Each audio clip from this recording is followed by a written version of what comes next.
He probably doesn't like you, but he loves to talk Bears with Mully and Haugh. Mully and Haugh, Chicago Sports Radio 670 The Score. Always a delight, always a glorious holiday to talk to Olin Kreutz. And he joins us now on the Score Hotline, brought to you by Atturo, your all-weather tire, Atturo.com. Olin, good morning. How you doing? Good morning, guys. I'm doing good, man. Everything's fixed. Back to the playoffs. Well, I got to tell you, like, we were up there for that thing yesterday just because when you go to, you know, whatever it is, 7 or 8 of them, you feel like you should show up every time. And and goodness gracious, it was well done. The guy handled himself well. It's, you know, how often do you come out of a Bears news conference saying, wow, that was impressive? It's not every day. And I thought he answered a lot of questions. I thought he could have kept going, and I know he has a lot of different responsibilities, but, man, it was the message and the fact that he didn't need to read off anything, or he just extemporaneously answered every question asked. I thought that was wildly impressive. Yeah, he's an impressive guy, right? And I think you saw the guy that you see on film calling plays, right? You saw a detail-oriented guy, a guy who has an answer to a lot of questions. And that's the first thing I thought when he was talking, standing up there on stage. I thought to myself, man, this is the guy you see calling plays on Sunday afternoons, Monday nights, Thursday nights, the guy calling the plays for the Lions, his trick plays, his detail-oriented. You know, those trick play guys, it's an interesting thing to me because it's really coaching them that makes a difference. It's telling guys exactly what they have to do, the way the defense is going to react, and then how to execute the plays. And obviously, it didn't end well for the Lions on their last trick play. But through the years, this guy has really coached this way. He has adjusted at halftime. And you saw that guy at the podium, right? A guy who has answers to a lot of questions. And that's the first thing I thought to myself, wow, this is the guy you see on film. But now to see him articulate that, standing at a podium at Halas Hall, saying the things you wanted to hear, like you're saying, Mully, having the answers for questions, giving the right answers, challenging people to be uncomfortable, telling people it's all about the players, having answers for things that we're all wondering up there at Halas Hall. We know that they have a lot to do. We know they have a lot of building to do. But a pretty good first step, I think. You don't want to go overboard. You've been around here a long time. You've seen a lot of these at Halas Hall. But like you're saying, Mully, a pretty good first step. First thing I think when I watch a guy like that talk, a guy who has answers, a guy who's a mathematician, everybody talks about how smart he is. The first thing I think, guys, is what did we say the problem at Halas Hall is? What have we been saying for years? We've been saying culture is the problem. Culture is the problem at Halas Hall. Who builds the culture in Detroit? I would probably say Dan Campbell, Aaron Glenn, Fraley, Mark Brunell, all the former players, Chris Spielman, all the guys in that building in Detroit who build culture. Those are the guys. That's what we're saying the problem at Halas Hall is. My first question for Ben Johnson is, who's your culture builders? How do you build culture in that building? I know that you can design plays. I know that you can coach football. How do you build the culture that you want at Halas Hall with the people there who have ruined the culture? So have they called you yet? Nobody calls me, man. All right. I mean? But I think that's a great point, and they do need some people maybe new to the building, new to the culture to change it effectively. I'm just curious. I don't want to assume anything about what you heard or what you saw. Would you consider yourself more skeptical or impressed after hearing Ben Johnson?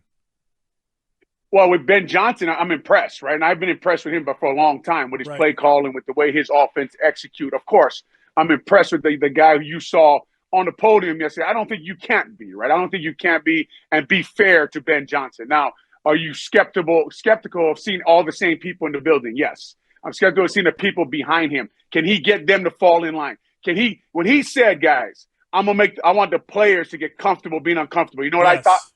Say that to the building.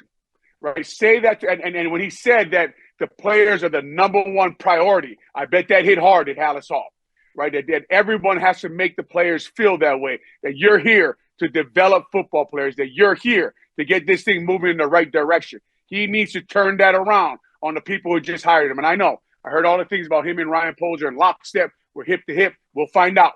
We'll find out when he wants to build the team the way he wants to build it, when he wants things done the way he wants it done. We'll see how lockstep they are. Yeah, I think it's really interesting that that kind of combination of him telling the building that the locker room matters most and they got to do everything they can every day to make sure that the players are taken care of and they know it. And then he turns to the players. I love that, where he turns and he looks at them and he says, "Get comfortable being uncomfortable." He's got a message and he even said to the players that they're the most important thing and all that, but they're going to coach them. And I like that idea. I'm personally bummed that Hank Fraley isn't coming here, because I had heard that and I thought, wow, that's a step toward exactly the kind of thing that Halas Hall needs. Yeah, Hank Fraley, good football coach, good center for the Philadelphia Eagles, right? So again, we're talking about the culture builders. You see how many names you're naming that were in Detroit, right? We're talking about guys who played the game, who set the culture every day, who tell you what needs to be done. This is what Ben Johnson, this is his biggest question to answer, right? How do you do that at Halas Hall? How do you get that moving in the right direction? Who is your offensive line coach? Like you just said, Mully, you said they're going to coach them hard. Who's they, right? Yes. Who are they? Who are these guys who are going to hold these players to a different standard? What do you do when everyone's on a podcast challenging your play calling? They don't like the things you're doing in the building. How do you handle that? How do you get guys moving in the right direction? These are the questions you're waiting to be answered. This is what Halas Hall's real power. Again, Mully, you've said it best for years. No one sells losing like the Chicago Bears, right? Everything's changed now. Everyone feels great. And look, Ben Johnson is a good – that was the catch. You got to give him credit. Everybody was after this guy. Chicago Bears went and got him, right? Ryan Poles, Kevin Warren, Jordan McCaskey. Credit to them for getting this guy in the building. As everyone knows, I'm not saying anything that everybody doesn't know. Now the work begins, right? We know what the problem at Halas Hall has been. Like I said, they changed, right? He said the players are the most important thing here. Halas Hall, we know for years, they like to think the players are just lucky to be there. You're lucky to be a Chicago Bear, right? You're lucky to be part of this franchise. You're lucky to be part of the history of the Chicago Bears. He's flipped that around, right? He flipped that around yesterday. Said, no, we're lucky to have these guys here. We have to develop these football players. And then he looked at the players and said, but I am going to coach you guys hard. We are going to hold you guys to a different standard. Those are things that you are excited to see what this guy can bring to Halas Hall, get this thing moving in the right direction. It's an interesting point because it's subtle but not insignificant that he didn't really go into much about the Bears' tradition and history. He didn't invoke images of the 85 Bears or Dick Butkus and Gale Sayers, and he didn't go there. Heck, I don't know why, but he hasn't even met Virginia McCaskey yet. And I thought that was that's interesting. You know, it makes you worry about. She's 102 years old. It does, and I'm not making light of that at all, Mully. But I think the point being, what Olin is referring to is that this is about the practical matters of being an NFL head coach and the players mattering more, and they aren't just fortunate to be Chicago Bears. The players have to be prioritized, and I think that you wonder if it is a new day, Olin, and how much did paying Ben Johnson, what they're paying Ben Johnson, make you think that it might just be a new way of doing business at Halas? It did, right? Of course it did. That told me that the people up top are willing to be a little uncomfortable, right? David, like you just said, that is something you haven't heard before, that they stepped up, that they said, look, we got to go get this guy after one Zoom meeting, right? We got to go get him. This is the guy we need because what he does on film is what we want in our building, right?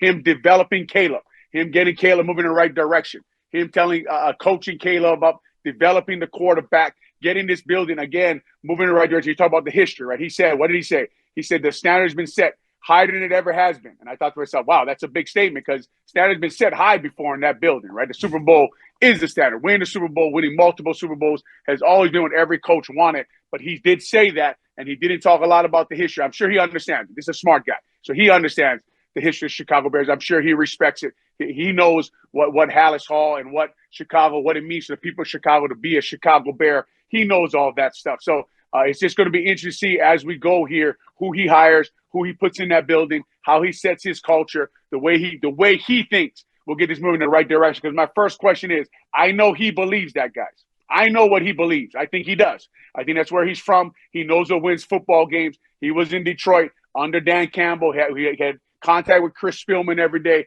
He was talking to these guys a lot. I know he believes the things he's saying. My first question is, can you get everybody else in that building to believe that? What I wonder is, does Ben Johnson know his hardest coaching job is not the players, it's the building? That's great stuff. Olin, I'm very curious. No one asked him, and we'll get to talk to him tomorrow. I'm looking forward to that. But no one asked him about, his own kind of feelings about going for it on fourth down, especially maybe in your own territory. How do you feel did you feel as an offensive lineman about going for it on fourth down, about doing that in your own territory, about gadget plays? Do those sorts of things make offensive linemen nervous or pump them up? It pumps you up if you got Penei Sewell on 4th and 1. That's I'm it. pumped up, man. I got David Montgomery. He's going to fight at tooth and nail for that extra yard. Frank Ragnow, good center, man, guys. Really good center.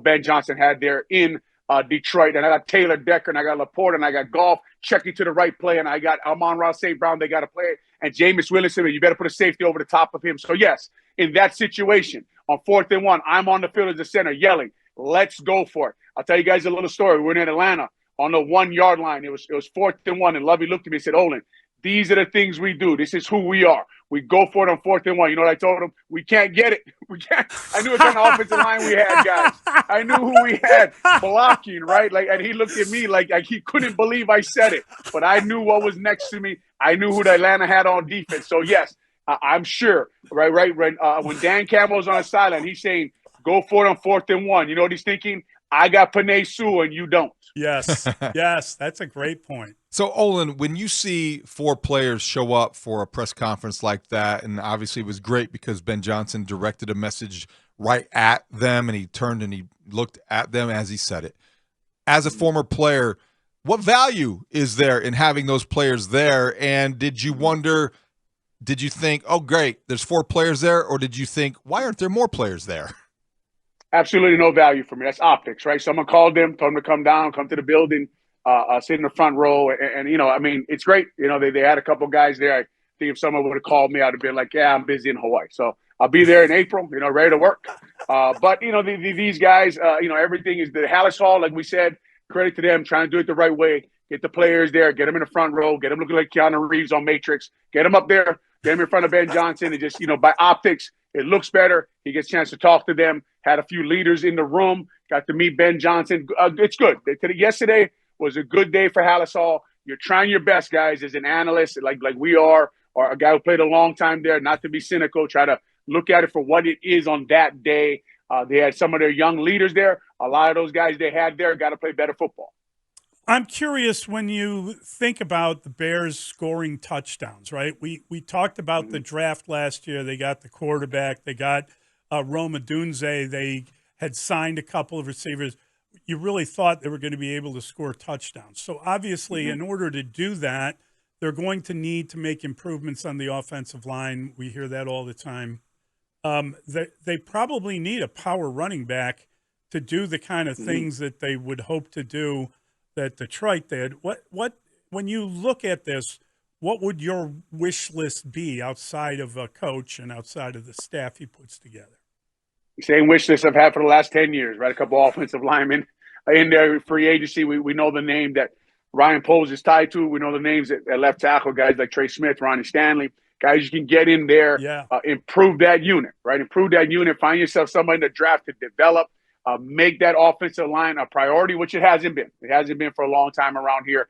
I know what Ryan Poles said at the end of the year press conference, and I think if I'm Ben Johnson, that's the first question I would have asked him, right? Like, why didn't you take the same thing we've been saying, guys, on the radio? Yes. Why didn't you take Cam Jurgens? Why didn't you take John Michael Schmitz? Why didn't you take the tackle from Seattle instead? Why did you take Velus Jones instead of the tackle at Seattle, right? Why didn't you sign Teron Armstead and get yourself 10 to 11 all-pro football games there at left tackle who can teach Braxton Jones, right? Why didn't you go get a center, right? Why did you sign Nate Davis? Like, these are the questions I'm sure, hopefully, Ben Johnson asked him. And if not, now you're there. You say you're tied at the hip. When you're tied at the hip, man, you got to challenge guys. You got to ask them why they didn't do things. What is your plan to build the offensive line? What kind of offensive lineman do you like, right? To get this group moving in the right direction. We know that Caleb got hit too many times last year. Obviously, some of that is his problem. A lot of that is his mistakes for holding on to the ball. But, I'd love – they got Roma Dunze, they got DJ Moore. They have to get a running back. But I'd love to see that offensive line get built up, guys. Make it the strongest unit in the building. You referenced Caleb Williams' wardrobe. What did you think about what he had to say in terms of Ben Johnson's arrival and the commitment to him and tailoring the offense around his skill set? That collaborate was the word. Like Ben Johnson is like Mully for me. I got to go look up the words after they use them. But you like what he said, right? You like that he's excited about that coach being there. He's excited. You know, he said, I want to score a ton of points, to Mully's points he just said, right? I want to score a ton of points. I want to be coached. I want to be challenged. My challenge for Caleb would be to get everyone else out of your head. Get everyone else out of your ear. The only guy you listen to is Ben Johnson. Buy all the way into what this guy is selling. That's the only way this works, right? So a lot of problems with, like you guys know, with these young football players, young quarterbacks, they have 50 million coaches. They have 50 million people telling them what they should do, how they should take a drop, how they should read the field, where the ball should go. Let Ben Johnson tell you what to do. Go ahead and go in there, buy into what Ben Johnson is selling. You and him are the guys who get this building moving in the right direction. Completely commit to what his scheme's going to be and what you guys decide your offense in Chicago is going to be. So it was a win, right? Yesterday was a big win. You felt good about it leaving the building. We talked about how many of these things we've been to, and it was a good one. But what you're saying is absolutely correct. Like, now comes the rest of your life. Now comes the happily ever. How do you build a team? How do you get the right coaches in place? It's almost like, as exhausting as it sounds, they're now beginning something, and they now he said they're going to take it down to the studs. I'm not sure exactly what that means, to be honest with you, but you know, starting with the quarterback's a good idea. You know, he said the way you do it is you get him to think the way the play caller thinks, and the way to do that is to watch tape together and spend a lot of time talking it over. You've done that. You've done that with teammates, and you've helped people to go over the tape. And how long does that process take? Sometimes it takes a long time. It just depends on how people process information and what they see on film. But what Ben is saying is, I'm going to sit in a room with him and teach him how to watch film, teach him how to see the game the way I see it. What do I see when I see cover three? What do I see when the free safety comes down, when they're filling the box, when they're stacking against the run, what plays I like, how we work together to get this thing moving in the right direction. And like you said, Mully, take it down to the studs, right? We got a smart guy here. We got a guy who likes to study things, who likes to get in a room, who likes to break things down on film. You know, you would hope that he will study the Bears' history and where the mistakes have been made throughout the years, because like you guys know, there is a lot of the mistakes seem to repeat themselves no matter who comes into that building. So why? So he has to figure out, you know, I hate to sound like Coach Nagy and get the mirror out, but he has to figure out the why. The why has Halas Hall been struggling for so long, and make sure you're keeping that away from your football team and you're moving in the right direction in your vision, right? And you have to challenge people in that building.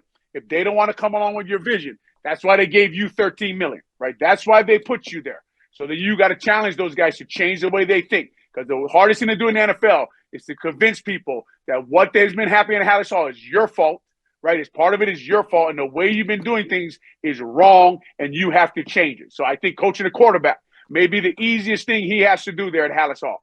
Get in the building to change the way they think. Get in the building to change the way they approach their everyday operation to go win football games is Ben Johnson's biggest challenge.